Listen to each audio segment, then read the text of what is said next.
इतना भीषण और भयंकर युद्ध हुआ देव और असुरों में कि आज देवराज इंद्र उस युद्ध में हार गए। अपने सभी देवगणों को लेकर के देवराज इंद्र भागते हुए ब्रह्मा जी के पास में पहुंचे। ब्रह्मा जी से कहने लगे, हे प्रभु रक्षा करो, रक्षा करो। ब्रह्मा जी कहने लगे, तुमने गुरुदेव का अपमान किया था, गुरुदेव का उपहार किया था, आज किसी कारण तुम्हारी ये गति हुई है। तो अपने अहंकार इतना अंधे हो गए कि अपने पूजी लोगों का भी अनादर करना छोड़ दिया। क्योंकि गुरु जी जो होते हैं वो उभय लोग के दाता होते हैं। चेले को अगर राह दिखाता है तो गुरु ही दिखाता है। इसीलिए आपने गुरु का अपमान किया है। लेकिन अगर आज गुरुदेव नहीं मिल रहे हैं तो जाओ इंद्र, मैं तुम्हें बता रहा हूं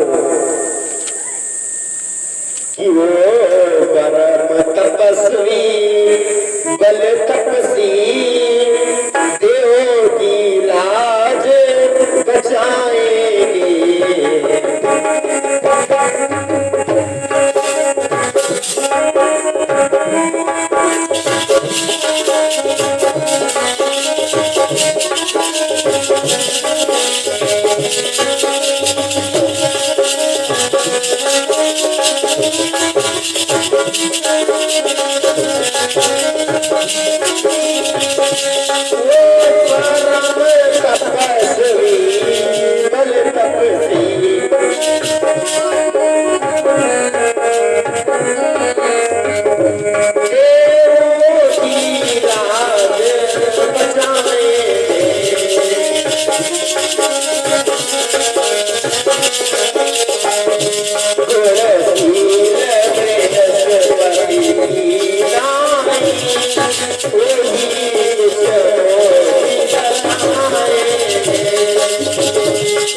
देवराज इंद्र, अगर तुम उनके पास में जाओगे तो जरूर तुम्हारी मदद करेंगे। वो परम तपस्वी है, तपल में बहुत ही बड़े हैं, बृहस्पति समान ही वो गुरुवान है। अगर तुम उनकी शरण में पहुंच गए तो तुम्हारी जरूर ही वो मदद करेंगे। इधर जैसे ही देवराज इंद्र विष्णु रूप के पास में पहुंचा, हाथ जोड़ कर कहने लगा, गुरुवर अब मेरी लाज आपके ही हाथों में है। प्यारे विष्णु रूप कहने लगे, देवराज तुम तो अपने मन में बहुत ही अंधे हो गए हो, क्योंकि तुमने अपने गुरु का अपमान किया है। और जो गुरु के बाद में पुरोहित का कार्य करता है वो सबसे खराब काम होता है। लेकिन जाओ, तुम मेरी शरण में आए हो, इसीलिए मैं तुम्हें विमुख नहीं जाने दूंगा। कि फिर भी जब जारे आए हो तो विमुख नहीं जाने दूंगा।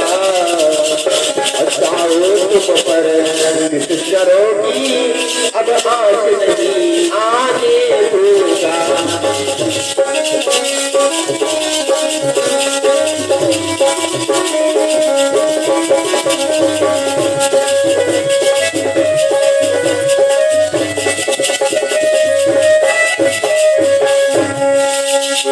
विष्णु कहने लगे, जाओ अगर आए हो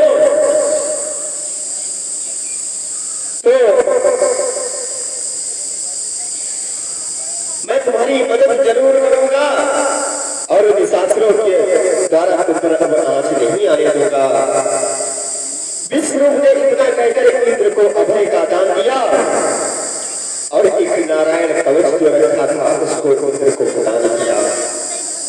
इसी नारायण कवच के द्वारा आज इंद्र असुरों से युद्ध करने लगे